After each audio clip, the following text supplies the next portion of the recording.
Hi, hello everyone. ಇವತ್ತು ನಾವು ಔದಾಸೀನ್ಯ ವಕ್ರರೇಖೆಗಳ ಬಗ್ಗೆ ತಿಳ್ಕೊಳ್ಳೋಣ. ಸೊ ಈ ಔದಾಸೀನ್ಯ ವಕ್ರರೇಖೆಗಳ ಮೇಲೆ ನಿಮಗೆ 4 ಮಾರ್ಕ್ಸ್ ಬೀಳೋ ಚಾನ್ಸ್ ಅದ ಆ್ಯಂಡ್ 6 ಮಾರ್ಕ್ಸ್ ಆ್ಯಂಡ್ 2 ಮಾರ್ಕ್ಸ್ 1 ಮಾರ್ಕ್ಸಲ್ಲಿ ಕ್ವಶನ್ಸ್ ಕೂಡ ಈ ಒಂದು ಟಾಪಿಕ್ ಮೇಲೆ ಬರ್ತಕ್ಕಂಥ ಚಾನ್ಸಸ್ ಅದ. ಸೊ ಔದಾಸೀನ್ಯ ವಕ್ರರೇಖೆ ಅಂದ್ರೇನು ಅನ್ನೋದನ್ನು ನಾವಿಲ್ಲಿ ಫಸ್ಟ್ ತಿಳ್ಕೊಳ್ಳೋಣ. ಔದಾಸೀನ್ಯ ವಕ್ರರೇಖೆಯ ಅರ್ಥವನ್ನು ನಾವು ನೋಡೋದಾದರೆ ವಿವಿಧ ಮಟ್ಟದ ತೃಪ್ತಿಯನ್ನು ನೀಡತಕ್ಕಂಥ ವಿವಿಧ ಮಟ್ಟದ ತೃಪ್ತಿಯನ್ನು ನೀಡುವ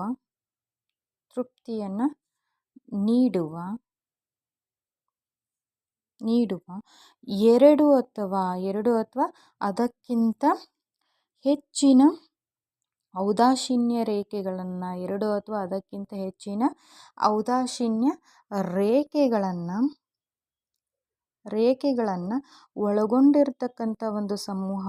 ಒಳಗೊಂಡಿರುವ ಒಂದು ಸಮೂಹವನ್ನು ಏನು ಮಾಡ್ತೀವಿ, ಔದಾಸೀನ್ಯ ವಕ್ರರೇಖೆ ನಕ್ಷೆ ಅಂತ ಕರೆಯಲಾಗ್ತದೆ. ಅಂದರೆ ವಿವಿಧ ಮಟ್ಟದ ತೃಪ್ತಿಯನ್ನು ನೀಡುವ ವಿವಿಧ ಮಟ್ಟದ ತೃಪ್ತಿಯನ್ನು ನೀಡುವ ಅಥವಾ ವ್ಯಕ್ತಪಡಿಸುವ ಅಂತ ಹೇಳ್ಬೋದು. ಇಲ್ಲಿ ವಿವಿಧ ಮಟ್ಟದ ತೃಪ್ತಿಯನ್ನು ವ್ಯಕ್ತಪಡಿಸುವ 2 ಅಥವಾ ಅದಕ್ಕಿಂತ ಹೆಚ್ಚು ಔದಾಸೀನ್ಯ ರೇಖೆಗಳನ್ನು ಒಳಗೊಂಡಿರ್ತಕ್ಕಂಥ ಒಂದು ಸಮೂಹವನ್ನು ನಾವಿಲ್ಲಿ ಔದಾಸೀನ್ಯ ನಕ್ಷೆ ಅಂತ ಕರಿತೀವಿ. ಹಾಗಿದ್ದಾಗ ಏನಿದು ಔದಾಸೀನ್ಯ ನಕ್ಷೆ ಅಥವಾ ವಕ್ರರೇಖೆ ಅಂತಂದರೆ ಇದನ್ನು ಒಂದು ಡೈಗ್ರಾಮ್ ಮೂಲಕ ನಾವು ತಿಳಿದುಕೊಳ್ಬೋದು. ಸೊ ಇಲ್ಲಿ ಎಕ್ಸ್ ಅಕ್ಷವನ್ನು y ಅಕ್ಷವನ್ನು ಹೇಳ್ತೀವಿ. IC1, IC2, IC3, IC4, IC1, IC2, IC3, IC4 ಅಂದರೆ ಇಲ್ಲಿ ಎಕನಾಮಿಕ್ಸಲ್ಲಿ ಡೈಗ್ರಾಮ್ ಮೂಲಕ ಎಕ್ಸ್ಪ್ಲೇನ್ ಮಾಡಿದರೆ ಈಸಿಯಾಗಿ ನಾವು ನೆನ್ಪಿಟ್ಕೊಳ್ಬೋದು.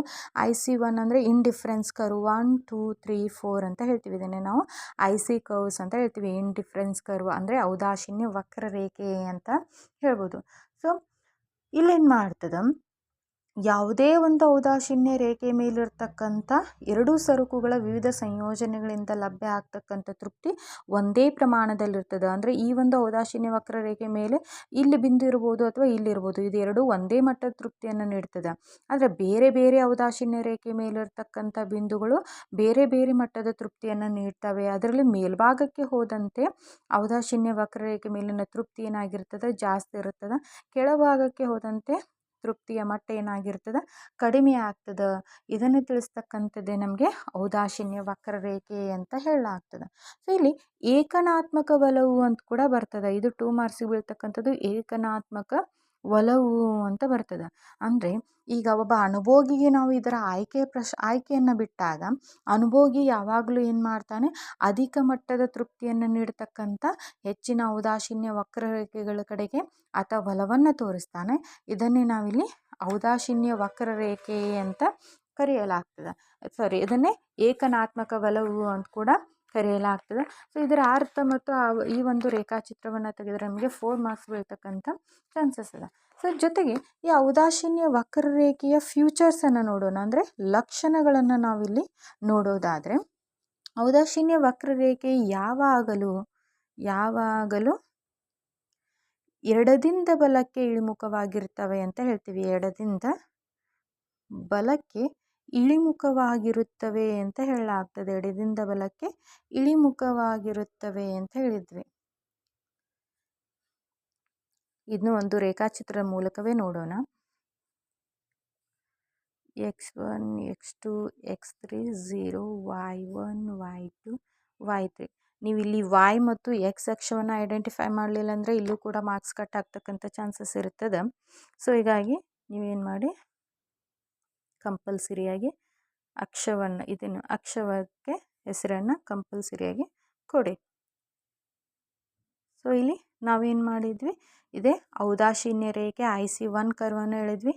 A, B ಮತ್ತು C ಅಂತಕ್ಕಂಥ ವಿವಿಧ ಬಿಂದುಗಳನ್ನು ನೋಡಿದ್ವಿ. ಸೊ ಇದು ಋಣಾತ್ಮಕ ಇಳಿಜಾರನ್ನು ಹೊಂದಿದೆ ಅಂತ ಹೇಳಲಾಗ್ತದೆ.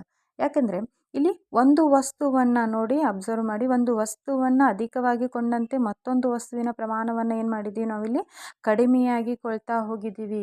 ಇದು ಬಾಳೆಹಣ್ಣು ಅಂತ ಇಟ್ಕೊಳ್ಳಿ, ಇದು ಮಾವಿನ ಹಣ್ಣು ಅಂತ ಇಟ್ಕೊಳ್ಳಿ.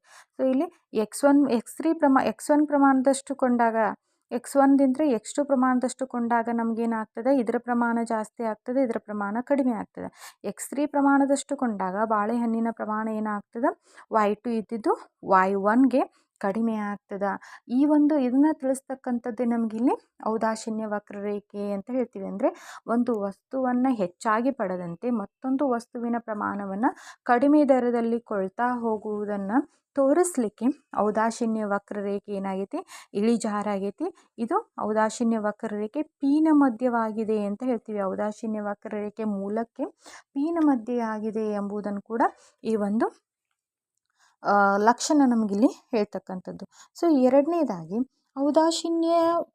ಎತ್ತರದ ಔದಾಸೀನ್ಯ ರೇಖೆ ಹೆಚ್ಚಿನ ಮಟ್ಟದ ತುಷ್ಟಿಯನ್ನು ನೀಡ್ತವೆ ಅಂತ ಹೇಳ್ತೀವಿ. ಎತ್ತರದ ಔದಾಸೀನ್ಯ ವಕ್ರರೇಖೆ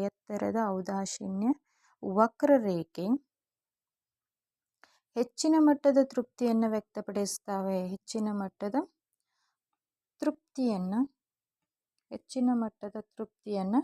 ನೀಡುತ್ತವೆ ಅಥವಾ ತುಷ್ಟಿಗುಣವನ್ನು ನೀಡುತ್ತವೆ ಅಂತ ಹೇಳ್ತೀವಿ. ತುಷ್ಟಿಗುಣ ನೀಡುತ್ತವೆ. ಹೌದು, ಎತ್ತರದ ಔದಾಸೀನ್ಯ ರೇಖೆಗಳು ಹೆಚ್ಚಿನ ಮಟ್ಟದ ತೃಪ್ತಿಯನ್ನು ನೀಡ್ತವೆ. ನಾವಲ್ಲಿ ಔದಾಸೀನ್ಯ ವಕ್ರರೇಖೆ ವಿಶ್ಲೇಷಣೆಯಲ್ಲೇ ತಿಳಿದುಕೊಂಡ್ವಿ. ಯಾಕಂದರೆ ಅದು ಹೆಚ್ಚಿನ ಮಟ್ಟದ ತೃಪ್ತಿಯನ್ನು ನೀಡ್ತವೆ ಅನ್ನೋದನ್ನು ವಿವಿಧ ರೀತಿಯಾದಂಥ ಸಂಯೋಜನೆಗಳಿಂದ ನಾವಿಲ್ಲಿ ತಿಳ್ಕೋದು. ಫಾರ್ ಎಕ್ಸಾಂಪಲ್, ಈಗ ಸಂಯೋಜನೆಯನ್ನು ತಗೊಳ್ಳಿ. ಸೊ ಮೂರು ಸಂಯೋಜನೆಯನ್ನು ತಗೋಣ, ಎ, ಬಿ ಮತ್ತು ಸಿ ಅಂತಕ್ಕಂಥದ್ದು. ಸೊ ಇಲ್ಲಿ ಬಾಳೆಹಣ್ಣುಗಳ ಪ್ರಮಾಣವನ್ನು, ಇಲ್ಲಿ ಮಾವಿನ ಹಣ್ಣುಗಳ ಪ್ರಮಾಣವನ್ನು ತೆಗೆದುಕೊಂಡ್ರೆ 1 2 3 10 10 10. ಸೊ ನಾವು ಯಾವಾಗಿದ್ರೂ ಸಂಯೋಜನೆಯನ್ನು ತೆಗೆದುಕೊಂಡಿದ್ವಿ ಅಂದರೆ ಒಂದು ಟೇಬಲನ್ನು ಹಾಕಿದ್ವಿ ಅಂದರೆ ಅದಕ್ಕೆ ಒಂದು ಕೋಷ್ಟಕವನ್ನು ರೆಡಿ ಮಾಡಿದರೆ ಅಲ್ಲಿ ವ್ಯಾಲ್ಯೂಬಲ್ ಮಾರ್ಕ್ಸ್ ಕೂಡ ಸಿಗ್ತಕ್ಕಂಥ ಚಾನ್ಸ್ ಇದೆ. ಸೊ ನಾವಿಲ್ಲಿ ಬಾಳೆಹಣ್ಣಿನ ಪ್ರಮಾಣವನ್ನು ಹೇಳ್ತೀವಿ 1 2 and 3. ಮಾವಿನ ಹಣ್ಣಿನ ಪ್ರಮಾಣ ಇಲ್ಲಿ ಕೇವಲ 10 ಅಷ್ಟೇ ಬರ್ತೀವಿ. ಇದು ಬಾಳೆಹಣ್ಣು, ಮಾವಿನ ಹಣ್ಣು. ಸೊ ಇದನ್ನು ಕಂಪಲ್ಸರಿಯಾಗಿ ಎಕ್ಸಾಮಲ್ಲಿ ನೀವು ಇಷ್ಟು ಡ್ರಾ ಮಾಡಿದರೂ ಕೂಡ 1 ಮಾರ್ಕ್ಸ್ ಸಿಗ್ತಕ್ಕಂಥ ಚಾನ್ಸ್ ಇರ್ತದೆ. ಸೊ ಇಲ್ಲಿ ಫಸ್ಟ್ ಏನು ಮಾಡೋಣ, ಫಸ್ಟು ಹಣ್ಣಿಗೆ ಎಷ್ಟಿದೆ, 10 ಪ್ರಮಾಣದಷ್ಟು ಮಾವಿನ ಹಣ್ಣದ 10 ಪ್ರಮಾಣದಷ್ಟು ಮಾವಿನ ಹಣ್ಣದ, 1 ಪ್ರಮಾಣದಷ್ಟು ಬಾಳೆಹಣ್ಣದ, ನೆಕ್ಸ್ಟ್ 10 ಪ್ರಮಾಣದಷ್ಟು ಮಾವಿನ ಹಣ್ಣದ, 2 ಪ್ರಮಾಣದಷ್ಟು ಬಾಳೆಹಣ್ಣದ, 10 ಪ್ರಮಾಣದಷ್ಟು ಮಾವಿನ ಹಣ್ಣದ, 3 ಪ್ರಮಾಣದಷ್ಟು ಬಾಳೆಹಣ್ಣದ.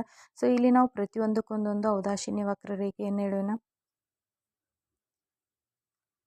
ಇದಕ್ಕೆ ಫಸ್ಟ್ ಬರೆದಿದ್ದಕ್ಕೆ IC1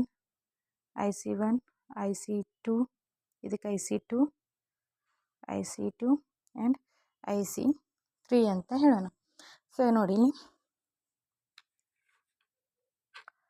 OY ಅಕ್ಷದಲ್ಲಿ ಬಾಳೆಹಣ್ಣುಗಳ ಪ್ರಮಾಣವನ್ನು, OX ಅಕ್ಷದಲ್ಲಿ ಮಾವಿನ ಹಣ್ಣುಗಳ ಪ್ರಮಾಣವನ್ನು ಇಲ್ಲಿ ತೋರಿಸಲಾಗಿದೆ. IC1 IC2 IC3 ಅಂತಕ್ಕಂಥದ್ದು 3 ಔದಾಸೀನ್ಯ ರೇಖೆಗಳನ್ನು ಇಲ್ಲಿ ಹೇಳಲಾಗ್ತದೆ. ಸೊ ಇಲ್ಲಿ ವಿವಿಧ ಬಿಂದುಗಳನ್ನು ಕೊಡುವುದಾದರೆ A, B ಮತ್ತು C ಅಂತಕ್ಕಂಥ ಬಿಂದುಗಳನ್ನು ಕೊಡೋಣ. ಸೊ IC1 ಔದಾಸೀನ್ಯ ವಕ್ರರೇಖೆಯ ಮೇಲಿರ್ತಕ್ಕಂಥ ಎ ಬಿಂದುವಿನಲ್ಲಿ 10 ಮಾವಿನ ಹಣ್ಣುಗಳನ್ನು ಮತ್ತು 1 ಬಾಳೆಹಣ್ಣುಗಳ ಲಭ್ಯ ಆಗ್ತದೆ. IC2 ವಕ್ರರೇಖೆ ಮೇಲಿರ್ತಕ್ಕಂಥ ಬಿ ಬಿಂದುವಿನಲ್ಲಿ 10 ಮಾವಿನ ಹಣ್ಣು ಮತ್ತು 2 ಬಾಳೆಹಣ್ಣುಗಳ ಲಭ್ಯ ಆಗ್ತದೆ. IC3 ರೇಖೆ ಮೇಲಿರ್ತಕ್ಕಂಥ ಸಿ ಬಿಂದುವಿನಲ್ಲಿ 10 ಮಾವಿನ ಹಣ್ಣು ಮತ್ತು 3 ಬಾಳೆಹಣ್ಣುಗಳು ಏನಾಗ್ತವೆ, ಇಲ್ಲಿ ಲಭ್ಯ ಆಗ್ತವೆ. ಹೀಗೆ ಮೇಲ್ಭಾಗಕ್ಕೆ ಹೋದಂತೆ ಏನಾಗಿದೆ, ಇಲ್ಲಿ ಬಾಳೆಹಣ್ಣುಗಳ ಪ್ರಮಾಣ ಏನಾಗಿದೆ, ಜಾಸ್ತಿ ಆಗಿದೆ. ಹೀಗಾಗಿ ಅಧಿಕ ಎತ್ತರದ ಔದಾಸೀನ್ಯ ವಕ್ರರೇಖೆ ಮೇಲಿರ್ತಕ್ಕಂಥ ಬಿಂದುಗಳು ಏನು ಮಾಡ್ತವೆ, ಹೆಚ್ಚಿನ ಮಟ್ಟದ ತೃಪ್ತಿಯನ್ನು ವ್ಯಕ್ತಪಡಿಸ್ತವೆ ಅನ್ನೋದನ್ನು ಈ ಒಂದು ರೇಖಾಚಿತ್ರ ನಮಗಿಲ್ಲಿ ತಿಳಿಸ್ತದೆ. ಸೊ ಥರ್ಡ್ ಫ್ಯೂಚರ್ ಅಂತಂದರೆ ಎರಡು ಔದಾಸೀನ್ಯ ರೇಖೆಗಳು ಒಂದನ್ನೊಂದು ಛೇದಿಸುವುದಿಲ್ಲ ಅಂತ ಹೇಳ್ತೀವಿ. ಸೊ ಒಂದನ್ನೊಂದು ಛೇದಿಸುವುದಿಲ್ಲ ಅಂತ ಹೇಳ್ತೀವಿ. ಸೊ ಇಲ್ಲಿ ನಾವು ಔದಾಸೀನ್ಯ ವಕ್ರರೇಖೆಯನ್ನು ಯಾವಾಗಿದ್ರೂ ಈ ರೀತಿಯಾಗಿ ತೆಗಿತೀವಿ, ಈ ರೀತಿಯಾಗಿ ಡ್ರಾ ಮಾಡ್ಬೋದು ಅಥವಾ ಈ ರೀತಿಯಾಗಿ ನಾವು ಡ್ರಾ ಮಾಡ್ಬೋದು. ಆದರೆ ಯಾವಾಗಿದ್ರೂ ಔದಾಸೀನ್ಯ ವಕ್ರರೇಖೆಯನ್ನು ಈ ರೀತಿಯಾಗಿ ಡ್ರಾ ಮಾಡುವಂತಿಲ್ಲ. IC1 and IC2. ಇದು A, ಇದು B ಬಿಂದು ಕೊಡೋಣ. ಇಲ್ಲಿ Y ಅಕ್ಷ 0, X ಅಕ್ಷ ಬಾಳೆಹಣ್ಣು, ಮಾವಿನ ಹಣ್ಣು. ಸೊ ಈ ಒಂದು ರೇಖಾಚಿತ್ರ ಏನು ಹೇಳ್ತದೆ ಅಂತಂದರೆ, ಎರಡು ಔದಾಸೀನ್ಯ ರೇಖೆಗಳು ಒಂದನ್ನೊಂದು ಛೇದಿಸುವುದಿಲ್ಲ. ಒಂದು ವೇಳೆ ಹೀಗಾದರೆ ಏನಾದರೂ ಛೇದನವನ್ನು ಹೊಂದಿದರೆ ಅದು ಅಸಂಬಂಧವಾದಂಥ ನಿರ್ಣಯಕ್ಕೆ ಒಂದು ಎಡೆ ಮಾಡಿಕೊಡ್ತದೆ ಅಂತ ಹೇಳಾಗ್ತದೆ. ಫಾರ್ ಎಕ್ಸಾಂಪಲ್, ಈ ರೇಖಾಚಿತ್ರದ ಮೂಲಕ ನಾವು ನೋಡೋದಾದರೆ IC1 ಮತ್ತು IC2 ಅಂತಕ್ಕಂಥದ್ದೇನು ಎರಡು ಔದಾಸೀನ್ಯ ರೇಖೆಗಳನ್ನು ನಾವಿಲ್ಲಿ ಕಾಣಲಾಗ್ತದೆ. ಎ ಬಿಂದುವಿನಲ್ಲಿ ಏನು ಮಾಡಿದ್ದಾವೆ, ಒಂದನ್ನೊಂದು ಛೇದಿಸಿವೆ. ಈ ಒಂದು ಸನ್ನಿವೇಶದಲ್ಲಿ ಎ ಬಿಂದುವಿನಲ್ಲಿ IC1 ಮತ್ತು IC2 ಎರಡರಿಂದಲೂ ಸಮಾನವಾದಂಥ ತೃಪ್ತಿಯನ್ನು ಪಡೆದುಕೊಳ್ತಾನಂತ ಅರ್ಥ ಹೇಳ್ತೈತೆ. ಯಾಕಂದರೆ ಎರಡೂ ರೇಖೆಗಳಲ್ಲಿ ಒಂದನ್ನೊಂದು ಛೇದಿಸಿದ್ರಾಗ ಈ IC1 IC2 ರೇಖೆ ಮೇಲಿನ ಏನಾಗ್ತದೆ, ಸಮಾನವಾದ ತೃಪ್ತಿಯನ್ನು ಪಡೆದುಕೊಳ್ತದ ಅಂತ ಇಲ್ಲಿ ಅರ್ಥವನ್ನು ನೀಡ್ತದೆ. ಸೊ ಮೇಲಿನ ರೇಖಾಚಿತ್ರದಲ್ಲಿ ನಾವು ಏನು ಮಾಡ್ತೀವಿ, IC1 ರೇಖೆ ಬಿಂದುವಿದೆ. IC1 ಮೇಲೆ ರೇಖೆ ಏನೈತಿ, IC1 ಐತಿ. ಕೆಳಗಿನ ರೇಖೆ ಏನೈತಿ, IC2 ರೇಖೆ ಮೇಲೆ ಬಿಂದುವನ್ನು ಕಾಣ್ತೀವಿ. ಈ IC2 ರೇಖೆಯ ಮೇಲೆ ಯಾವ ಬಿಂದು ಐತಿ, C ಬಿಂದು ಐತಿ. IC1 ರೇಖೆಯ ಮೇಲೆ ಯಾವುದೈತಿ, B ಬಿಂದುವನ್ನು ನಾವಿಲ್ಲಿ ಕಾಣಲಾಗ್ತದೆ. ಚಿತ್ರದಾಗ ಈ ಒಂದು ರೇಖಾಚಿತ್ರದಲ್ಲಿ ತೋರಿಸಿರುವಂತೆ IC1 ರೇಖೆಯು IC2 ರೇಖೆಗಿಂತ ಏನಾಗಿದೆ, ಮೇಲ್ಮಟ್ಟದಲ್ಲಿರುವುದರಿಂದ IC1 ರೇಖೆ ಮೇಲಿರ್ತಕ್ಕಂಥ B ಬಿಂದುವಿನಿಂದ ಅಧಿಕ ತೃಪ್ತಿ ಸಿಗ್ತದ ಅನ್ನೋದನ್ನು ಅರ್ಥವನ್ನು ನೀಡ್ತದೆ. ಆದರೆ ಇದು ನಮ್ಮ ಔದಾಸೀನ್ಯ ವಕ್ರರೇಖಾ ತತ್ವಕ್ಕೆ ವಿರುದ್ಧವಾಗಿದೆ. ಯಾಕಂತಂದರೆ ನಮ್ಮ ಔದಾಸೀನ್ಯ ವಕ್ರರೇಖೆಗಳು, ಎತ್ತರದ ಔದಾಸೀನ್ಯ ರೇಖೆಗಳು ಹೆಚ್ಚಿನ ಮಟ್ಟದ ತೃಪ್ತಿಯನ್ನು ನೀಡ್ತವೆ, ಕೆಳಗಿನ ಔದಾಸೀನ್ಯ ರೇಖೆಗಳು ಕಡಿಮೆ ಮಟ್ಟದ ತೃಪ್ತಿಯನ್ನು ನೀಡ್ತವೆ ಅಂತ ಹೇಳ್ಬೋದು. ಹೀಗಾಗಿ ಇದು IC1 ಕರ್ವ್ ಆಗಿರೋದ್ರಿಂದ B ಹೆಚ್ಚಿನ ಮಟ್ಟದ ತೃಪ್ತಿಯನ್ನು ನೀಡ್ತೈತಿ ಅಂದರೆ ಅಸಂಬದ್ಧವಾದಂಥ ಹೇಳಿಕೆ ಆಗ್ತದೆ. ಹೀಗಾಗಿ ಒಂದನ್ನೊಂದು ಛೇದಿಸುವುದಿಲ್ಲ ಅಂತಕ್ಕಂಥ ನಿರ್ಣಯಕ್ಕೆ ಇಲ್ಲಿ ಬರಲಾಗ್ತದೆ. ಸೊ ಇದಿಷ್ಟು ಔದಾಸೀನ್ಯ ವಕ್ರರೇಖೆ ಅರ್ಥ ಮತ್ತು ಔದಾಸೀನ್ಯ ವಕ್ರರೇಖೆಯ ಲಕ್ಷಣಗಳನ್ನು ನಾವು ಇಲ್ಲಿ ವಿವರಿಸಲಾಗಿದೆ. ಸೊ ನೆಕ್ಸ್ಟ್ ಕ್ಲಾಸಲ್ಲಿ ಏನು ಮಾಡೋಣ, ಕಂಟಿನ್ಯೂ ಮಾಡೋಣ. Thank you.